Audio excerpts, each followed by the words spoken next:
Punchchi Commission on Center-State Relations Report 2010, read by Ramani, Volume 5, Internal Security, Criminal Justice, and Center-State Cooperation. Conclusions and Recommendations. 956. In conclusion, the Commission feels that the achievement of removal of economic imbalances between different regions in the country, though a national objective, still lies in some distant future, and hence distress migration will continue to be a reality for quite some time to come. It will therefore be in the national interest to sensitize effectively all political and social groups who oppose such migration in an unconstitutional manner and provoke the innocent local communities, egging them on to take aggressive and violent postures and resort to unlawful methods. 9.6. Other internal security issues. 9.6.1. The Naxal problem. The Commission concluded that both the Union and the state governments are fully conscious of the problem at hand and the seriousness of the issues involved. There is a continuing action program to handle this problem through multi-pronged approach, and the Union and the states are, by and large, working hand in hand both on security and development fronts, the blame game, and voicing of differences in the approach notwithstanding. The Commission noted that there is a growing understanding of shared responsibility between the center and the states for handling this major internal security problem, and suggestions, as discussed in detail in the foregoing paragraphs, are being pursued at the level of the center and the states. One fact to be borne in mind, however, is that these extremists or Naxals are all Indian citizens, and that the roots of the problem lie in the socio-economic neglect of tribal and backward areas over a period of time. Violence, indeed, cannot be an answer to any law-abiding society, and a solution to this serious and long-lingering problem has to be found as quickly as possible. The Commission feels that concerted efforts on socio-economic development in all these backward and tribal areas must continue, in spite of the hurdles created by the extremists, while the needed intelligence basis, well-calibrated and effective action by the security forces also continues. In view of the somewhat worsening situation in the recent months, the policy and approach on the action by the security forces also, perhaps, needs to be reviewed. Efforts, however, at the same time, must also be made by the government to somehow break the barriers that are coming in the way of holding a dialogue with the Naxal leadership. While supporting the Union government's approach, the Commission feels that if open talks offer is not being accepted by the Naxal leadership on account of the resistance to abjure violence first principle, then an alternative appropriate initiative should be taken.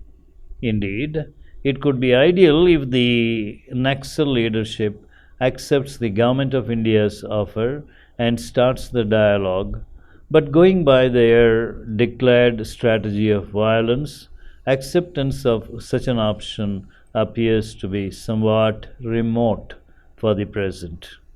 In such a situation, a Track 2 initiative may be one of the alternatives that could be thought of. Such initiatives have been tried successfully in several other situations where direct dialogue was not forthcoming.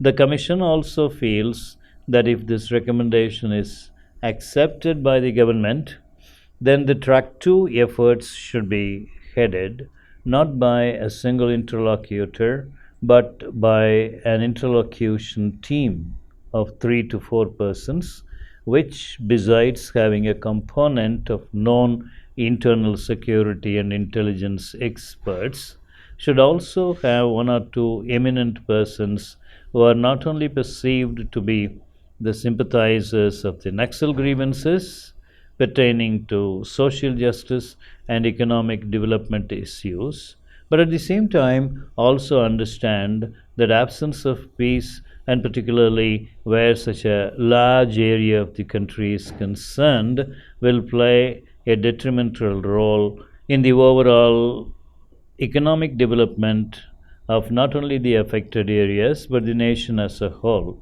The inclusion of the knowledgeable and well meaning outside persons will indicate both seriousness and concern on the part of the government and also help build public opinion further against the violence being perpetrated by the Maoists if their leadership does not respond even to the Track 2 initiative.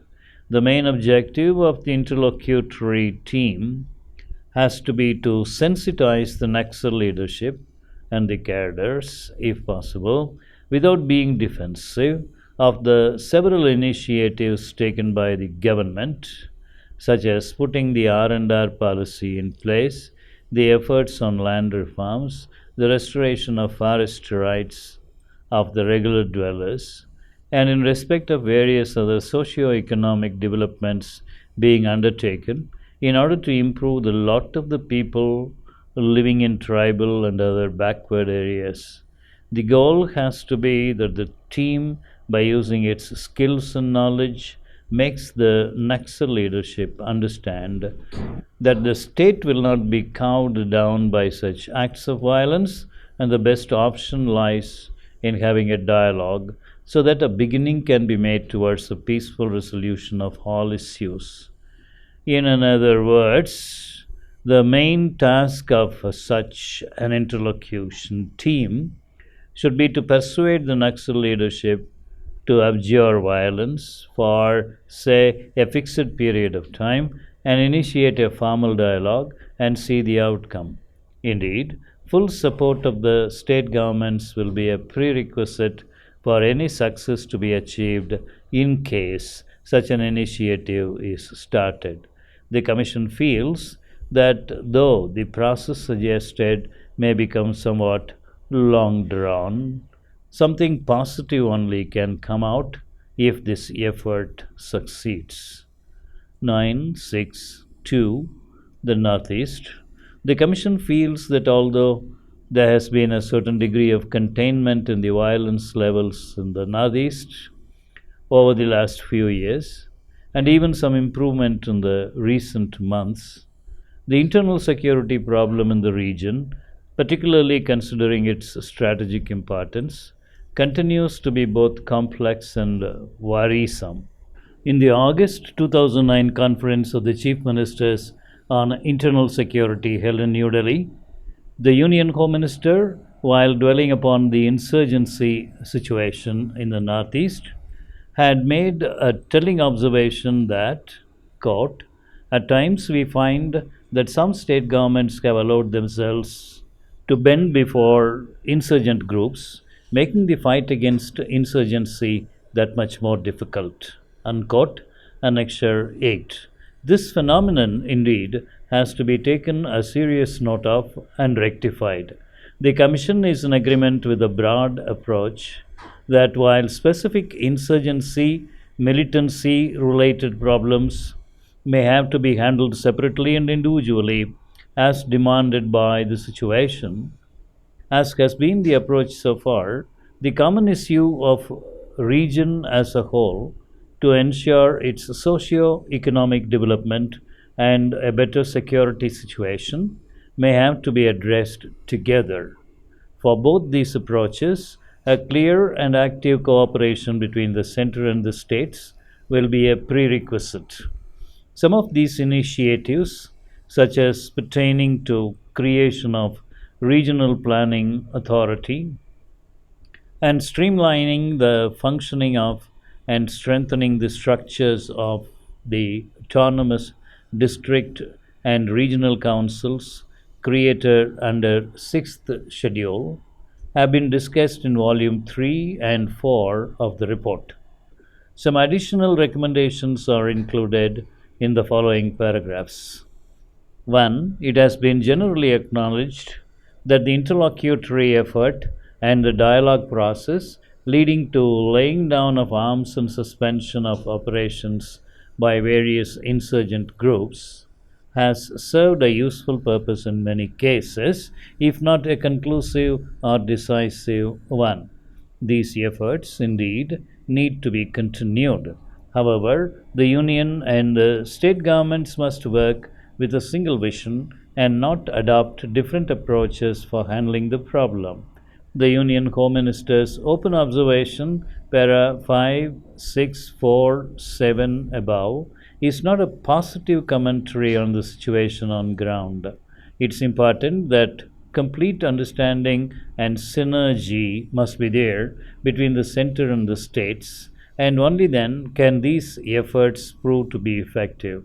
For this purpose, as well as for some other purposes, such as regular sharing of intelligence between different states on insurgent groups, a practice which was prevalent earlier but has for some reason been discontinued for some time, keeping an eye on interstate border disputes so that the situation does not become tense, coordinating possible joint actions involving more than one state against the insurgent or militant groups, and for articulating the difficulties and problems of the states in a realistic manner before the Union government, and so on, the constitution of a regional security authority headed by a sufficiently senior officer is recommended. Indeed, such an authority, if created, should not come in the way of the functioning of the individual paramilitary or armed forces in fulfilling their assigned roles or of the unified command structures created by individual states for taking policy and administrative decisions against the insurgent groups in their respective states. The proposed authority should also in no way interfere in the role of the governments as enshrined in the Constitution, and should act more as a facilitator for providing guidance on overall security situation in the region, and as a coordinator between the army, the central paramilitary forces, including the Assam Rifles, and the state police forces, to ensure maximum understanding and cooperation. Besides, as a long term objective, the mandate of this authority may include to work on a strategy for reducing overdependence on the paramilitary forces and the army by the states of the region, and simultaneously developing their own police forces to be able to proactively handle the situation, which is already showing overall signs of improvement. 2. The Prime Minister, while addressing the Security Conference of the Chief Ministers in August 2009, had, with reference to the Northeast, outlined the importance of timely completion of infrastructure projects with a view to ensure speedier economic development. Annexure 7.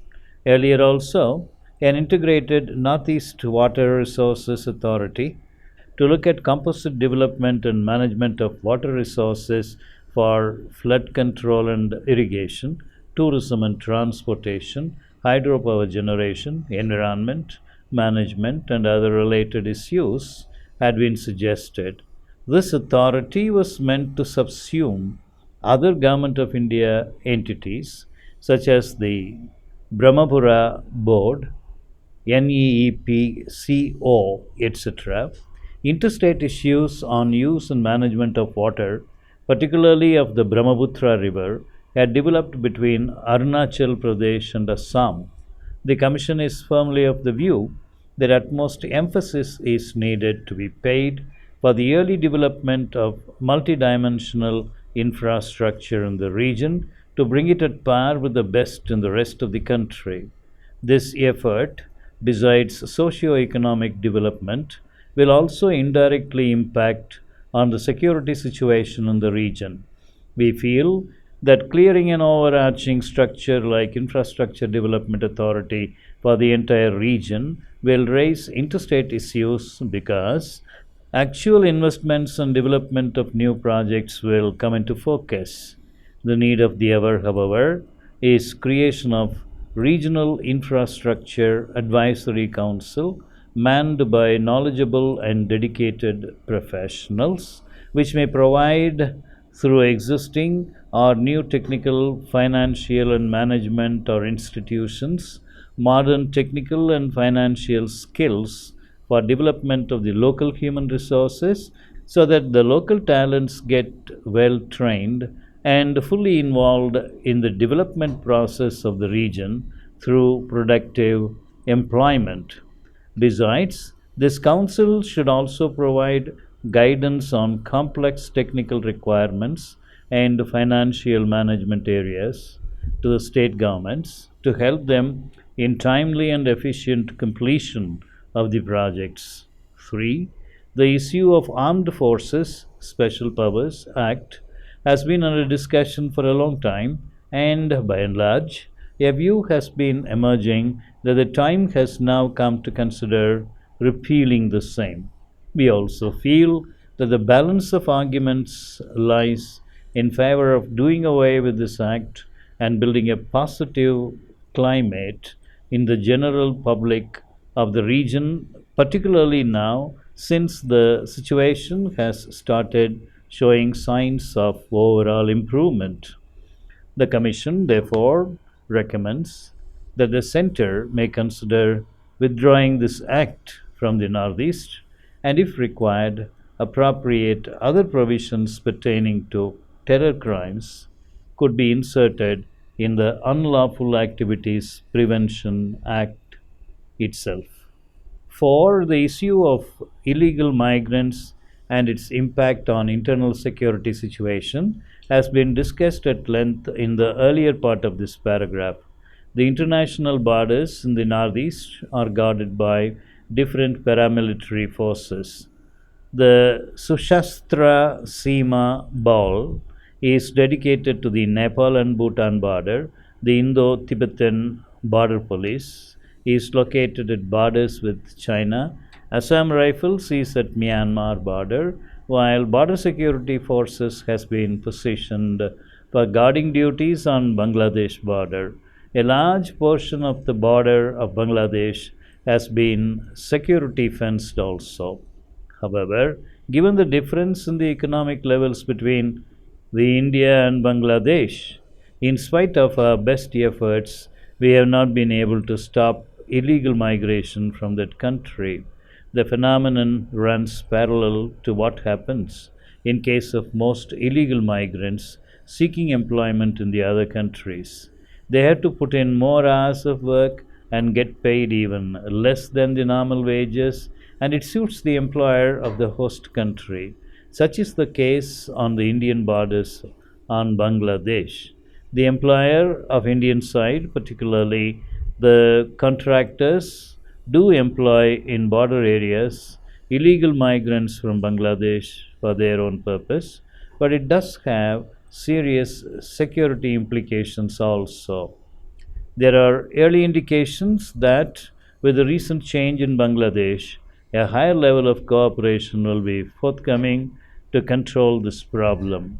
In the meanwhile, the Commission does feel that it may be worthwhile to implement a work permit regime so that such migration can be somewhat controlled and administered, as also entry and exit systematically registered.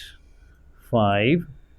Another key area needed to be addressed is the insider outsider syndrome.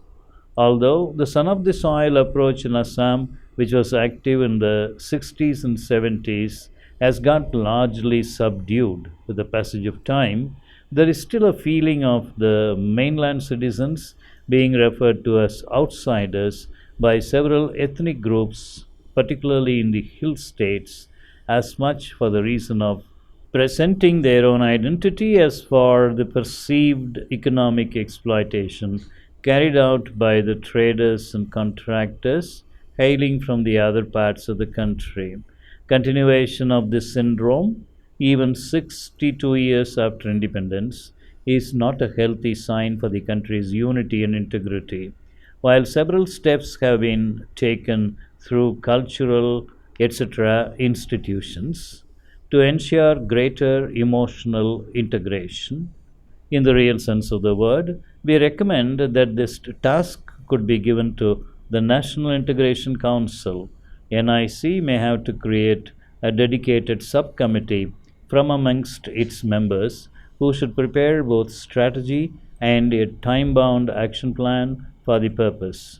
Indeed, secretarial support and adequate funds will have to be provided for the purpose.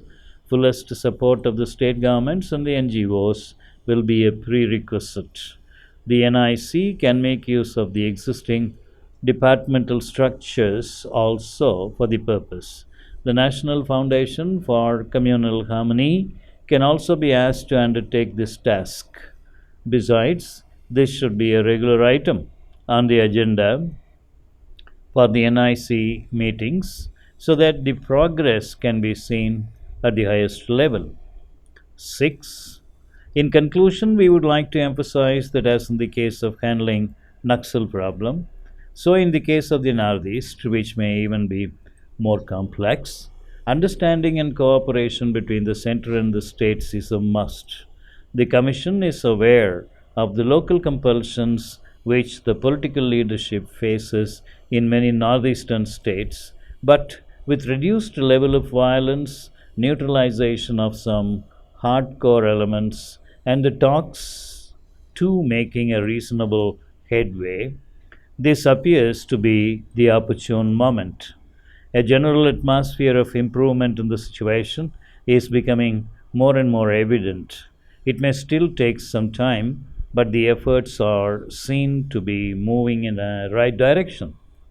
With the suggested additional institutional structures in place, and with the implementation of other recommendations suggested by the Commission to strengthen the systems and develop the local workforce for all levels of management, that time could well be shortened.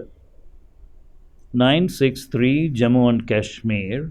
The Commission, having examined the issue at some length, agrees with the approach followed so far, both by the centre and the state, and would add just a few observations and recommendations. Similar to the situation in meeting the Naxal problem and the militancy in the Northeast, the Commission feels that even if Jammu and Kashmir, the policy has to have the two core elements of 1. Rapid socio-economic development with equal effort on confidence building, and 2.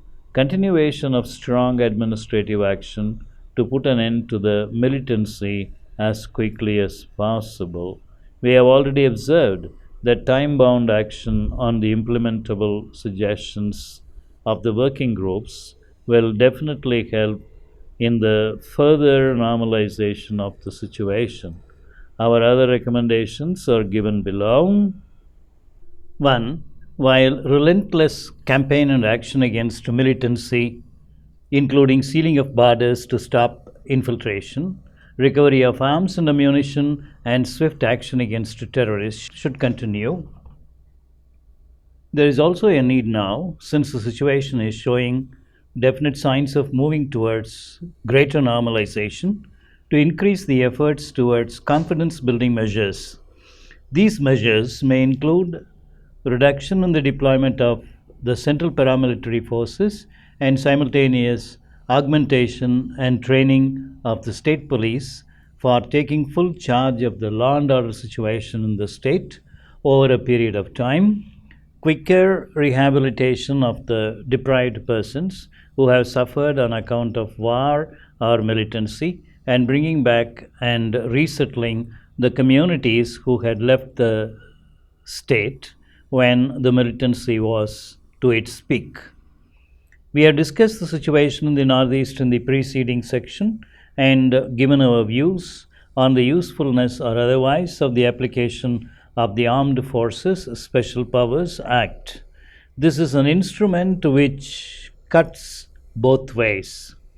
We feel that while the situation may not be right, as yet to consider the review of continuation of AFSPA, J&K, in view of the continuing armed infiltration, and sometimes in very large numbers, from across the line of control, every care has to be taken to sensitize the armed forces. Much has been done already.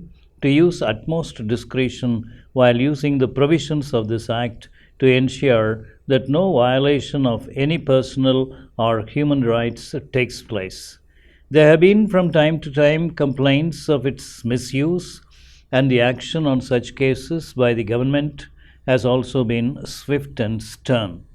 2. The media, both print and electronic, carries a key responsibility for helping the situation to be seen in a right perspective.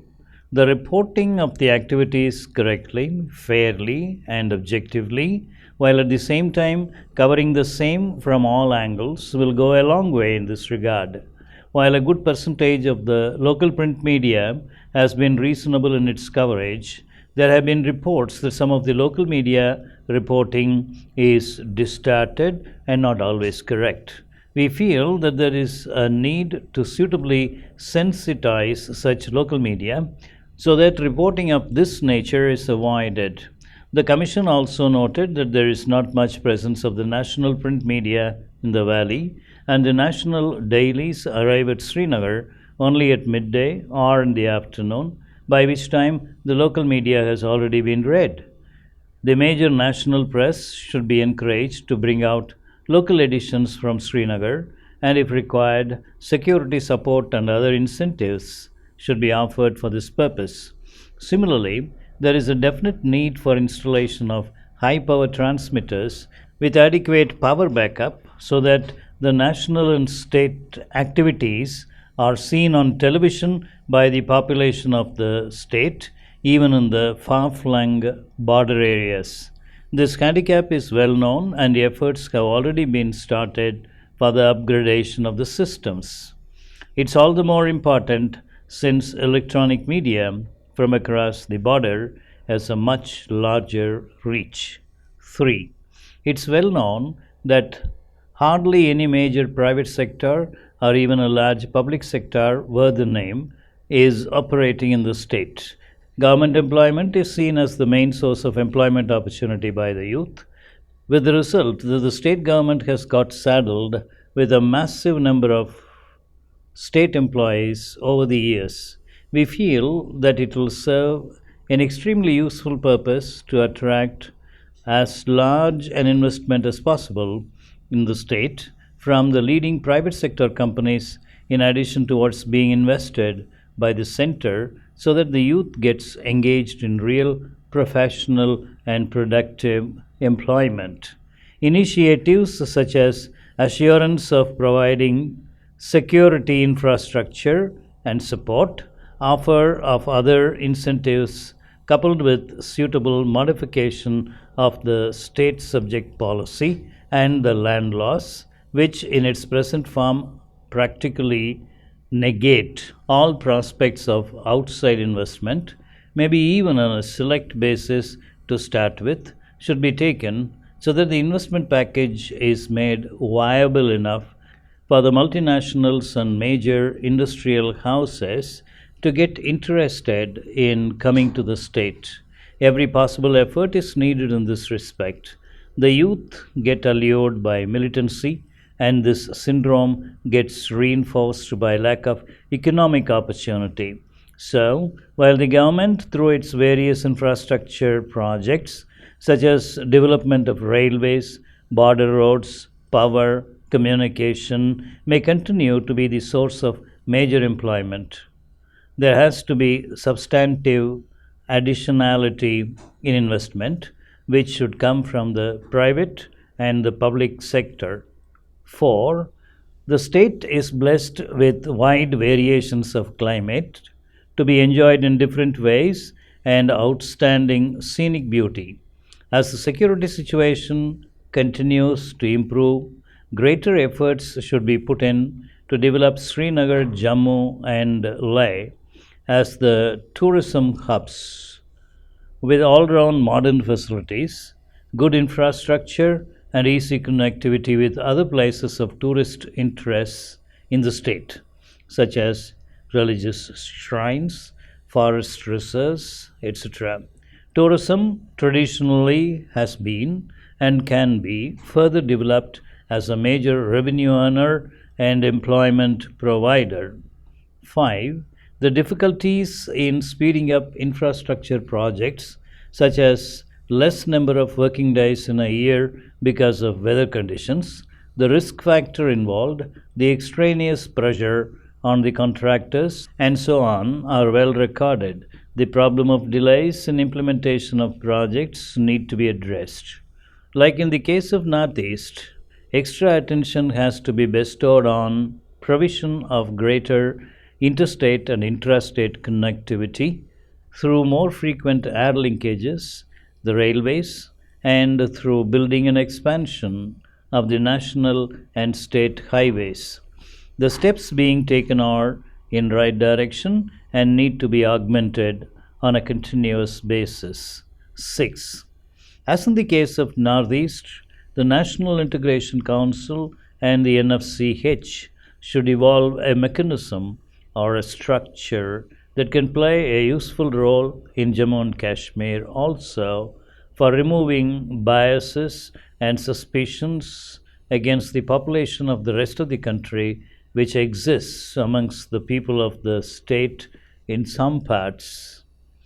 The Commission feels that the continuing efforts of the Centre and the states have yielded good results so far. The roadmap for the future has also been put in place, the implementation of which is bound to improve the situation even further. It's important, though, that the approach is fully shared with a common objective by the Centre and the states. 9. 7. Police reforms. 971. The kind of challenges the country faces today, and keeping in view the other emerging issues, we feel that the need of the hour is to think of developing a model Indian police force for the future. The issues in this regard having already been identified, the Commission will like to make the following recommendations on this subject. 1. A high level committee may be constituted by the Centre with senior representatives of the states for monitoring and reporting periodically the progress of acceptance and implementation or otherwise of the recommendations made by several commissions and committees, and more importantly, the recent ones like the Second Administrative Reforms Commission, who have covered this subject in a most comprehensive manner and made several important recommendations. The last review committee was constituted in 2005. A lot of water has flown under the bridge in the last 5 years, and several new types of crimes, particularly affecting the country's internal security and other challenges, have emerged, putting the police forces under even greater pressure. In this regard, Justice Thomas Committee has been separately appointed by the Supreme Court to oversee the implementation of the 2006 directions of the Supreme Court. The Commission feels that the committee appointed by the Centre should submit a report every quarter to the Union Home Minister, copies of which should simultaneously go to all state chief ministers so that the implementation of police reforms becomes one of the regular items on the agenda for the annual or biannual Chief Ministers' Conference on Internal Security, chaired by the Prime Minister. The Union Home Minister, while addressing this issue in the Conference of the Chief Ministers on Internal Security in August 2009, had himself acknowledged that the subject of police reforms has not received the attention it deserved. Appendix 8. The Commission feels that this is a critical area, responsibility of which has to be shared both by the center and the states, and ignoring it will be at the cost of public peace and order. 2. The second recommendation of the Commission pertains to augmenting the total manpower of the civil police, including the district armed reserved police, and filling up the existing vacancies. This issue has also been highlighted on several occasions in the past that the ratio of the civil police vis-a-vis the population of the country is highly unsatisfactory. As on 1/1/2008, the sanctioned and actual strength of police personnel at all India level per 1 lakh population is 153.08 and 129.65 respectively. Source: Ministry of Home Affairs, which is much lower than even most of the Asian countries. This ratio, indeed, is way higher in the Western countries. Add to this the problem of the plethora of different challenges our police force has to face today, and our ratio gives an even further disappointing look. We feel that the center, in consultation with the state governments, should immediately appoint a national level committee for carrying out a comprehensive study of this subject. A similar exercise was recently done by the Ministry of Home Affairs in respect of requirements of additional IPS officers, both to meet the current demand and also to fulfill the future projections. The requirement of the total police force in different states of the country and the number of police stations needed, keeping the population, the geographical area, the crime profile, and the internal security vulnerability, etc., in view, should be projected by this committee. The report may include the requirement at least up to the year 2025, simultaneously giving clear indications on the augmentation needed in different states annually or at a maximum of every 2 years. Likewise, a mechanism to regularly fill up the recurring vacancies in a time-bound manner also should be put in place by the state governments. Currently, for example, there are more than 3.5 lakhs vacancies in the country for policemen. Along with this, other important aspects such as the officer to policeman ratio in the different wings of police. Some highly technical wings may require more officers and less subordinate staff, whereas for routine duties the ratio would be somewhat different. The need for modernization of training institutes and the training required minimum educational standards for each level of recruitment, and the equipment needed by the police force, and the special needs of megacity and coastal policing, etc., should also be given full attention. It's important to upgrade the status of average policeman with an adequate pay package so that he becomes less corruption prone and earns greater respect from the society. The task force constituted by the Commission had rightly observed in this respect that, quote, "It is a pity that an organization of which an average of more than 1,000 personnel lay down their lives year after year for the cause of maintenance of peace and order in the society suffers from such lack of public credibility in the same society," unquote. The issue of budgeting and financial support required from the center will obviously find a place in this report. Requests should be forthcoming from the states for much greater funding support from the center. In August 2009, the Prime Minister addressed this issue at the Internal Security Conference of the Chief Ministers and observed that, quote, "I do recognize the states often face constraints of resources. But ultimately, we must all bear the burden of a shared sense of responsibility. It must be recognized that there are limits to what the central government can provide. I hope that the expectations of the states from the center would be guided by a consciousness of their own obligations as well as a sense of practical realism. Appendix 7 unquote. The Commission understands the pressures of competing demands on national resources by different sectors.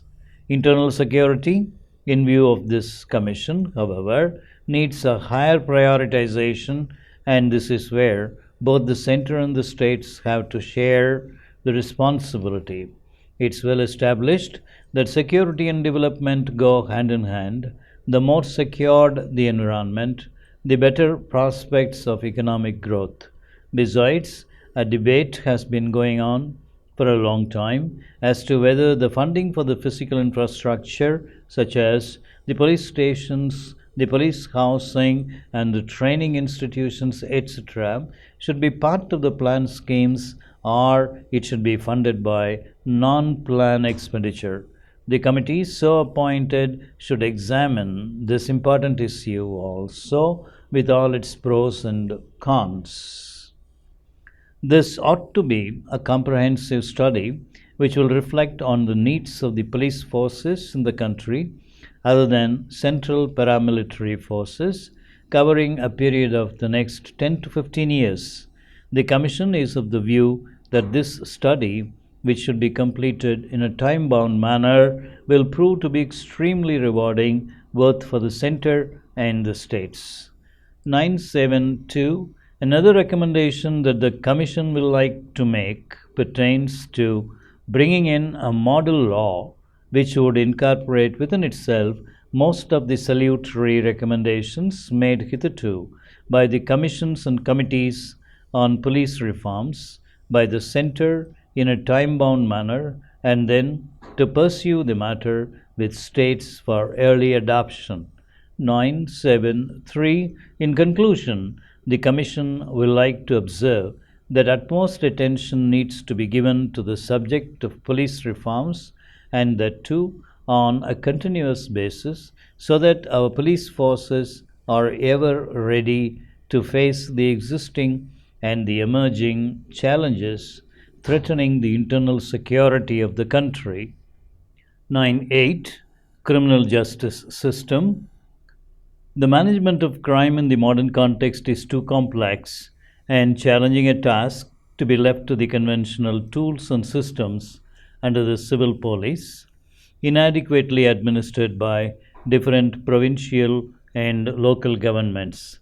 For a large country with a diverse population on a fast track of economic development, peace and security are essential prerequisites for which the governments at all levels have a joint and separate responsibility. Unfortunately, this collaborative approach in crime management could not be evolved in institutional terms because of the general perception on account of entries 1 and 2 of the state list that the Union government has no responsibility on matters of internal security despite the clear mandate under Article 355. Recent developments in different parts of the country have convinced the nation that crime control requires new approaches and tools with an institutional framework with joint involvement of governments at all three levels.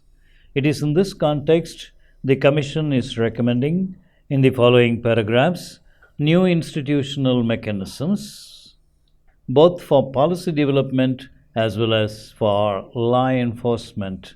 In this regard, the Commission had the advantage of looking at the recommendations of a series of committees set up by the Union Home Ministry in the recent years. However, before the proposed institutional mechanisms are discussed, it is important to point out that since already substantial material on this subject is available with the government, by way of reports of different commissions and committees, we feel that as a first step, the government may institute immediately a review and a monitoring mechanism.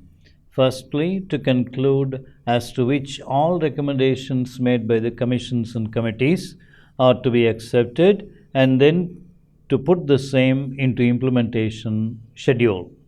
The three recent reports, that is, the second Administrative Reforms Commission report on public order of June 2007, the report of the Committee on Draft National Policy on Criminal Justice of July 2007, and the Judicial Impact Assessment Committee report 2008 have examined the related issues in an all inclusive manner comprehensively and could be given greater attention. It will be important that the states are involved ab initio and are members of the proposed review and monitoring mechanism so that their difficulties and demands for the purpose of implementation, if any, can be articulated by them at the initial stage itself. It's also important that the implementation schedule is kept within a reasonable time frame. In addition to the above, we will recommend that constitution of the following three institutional mechanisms may be considered for the effective administration of criminal justice system. A. A standing commission on criminal justice and internal security. Given the constantly changing crime scenario within the country and outside, impacting on the security situation, there is a need for a standing commission at the national level on criminal justice and internal security, involving experts from the field of law, criminology, public administration, information technology, finance, defense services, and management. The commission may be set up on the lines of the Law Commission for a 3-year term under an executive order and can include part-time members. The mandate of the commission may include advising the government on long-term and short-term policies on crime control and management, presenting an annual report to Parliament on status of internal security and criminal justice administration, and providing guidelines for central assistance to states in the matter of crime control and management. It may also advise on international cooperation in social defense and crime management. B. Department of Criminal Justice of the Center and in the states. 1. Criminal justice involves a number of activities spread over various departments of governance. Policing, including crime prevention measures, traffic control, forensic laboratories, and investigation of crimes, are usually with the Home Ministry. Prosecution agency and the criminal courts are looked after by the Law Ministry. Prisons, correctional institutions, including juvenile justice, are under the Ministry of Social Welfare. The increasing manipulation of financial systems by criminal elements, including customs control and narcotics traffic, are under the jurisdiction of the Ministry of Finance. There is very little coordination among these departments, often leading to delay and defeat of criminal justice. 2. Crime statistics and criminal database need improvement for ensuring intelligent policy development on internal security issues. The emergence of cyber technology has compounded matters, making many existing arrangements redundant and outdated. It's in this context the Commission welcomes the recommendation for a full-fledged Department for Criminal Justice under a Secretary reporting directly to the Home Minister on criminal justice issues. The department will monitor implementation of criminal justice policies, maintain an up-to-date database on criminal and criminal justice administration, undertake sponsored projects and research on identified issues, propose legislative proposals, and coordinate with state governments on the one hand and concerned departments of the center on the other. 3. Similar departments in each state will enable criminal justice policy development and administration a real chance to face up to the emerging challenges in criminal control and management.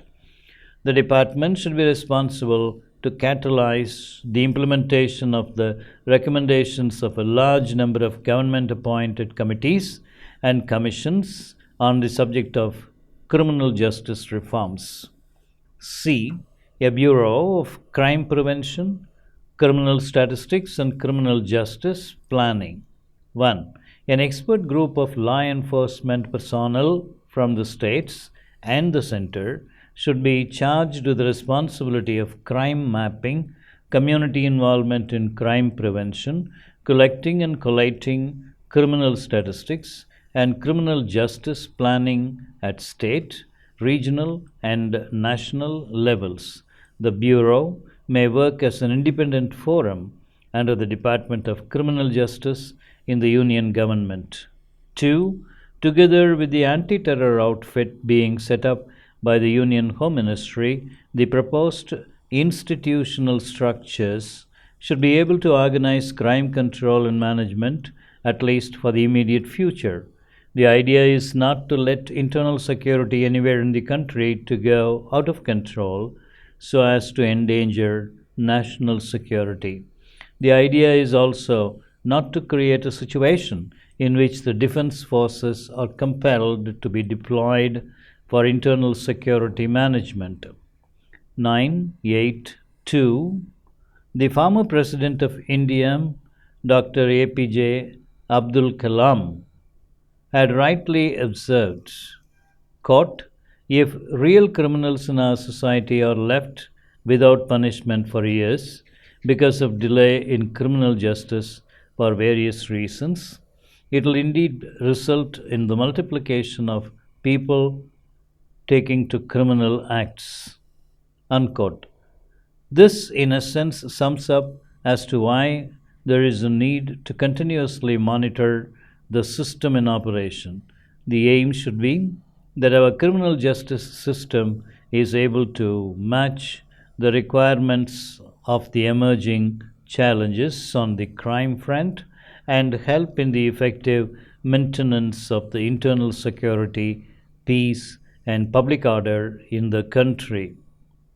9. One final word. 991. Speaking on issues relating to India's internal security, the Prime Minister Dr. Manmohan Singh, in his address to the Chief Ministers in the recent conference held on February 7, 2010, had inter alia observed that, quote, issues relating to our internal security is an area that requires utmost vigil, sustained and coordinated attention of both the central and the state governments. Our success also depends in large measure on the response of the state governments, a response that is coordinated not only between the affected states but also between the center and the states. Internal security is a critical issue which affects the pace of growth and development, concluding that we have a hard task ahead, but one that can be and must be achieved with determination and coordinated action. We will only succeed if we are united as a nation in addressing the concerns related to our internal security. Unquote. Appendix 12.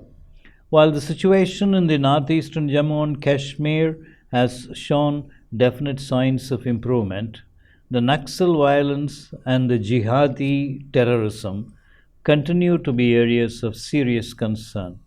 Communal violence and social conflicts, particularly caused by migration of population from the underdeveloped to the more developed regions of the country, also raise their heads every now and then. The Prime Minister has rightly observed that we have a hard task ahead, but one that can be and must be achieved. The Commission hopes that the recommendations made in this volume, when implemented after consideration by the government, will contribute in some way to to the achievement of this task.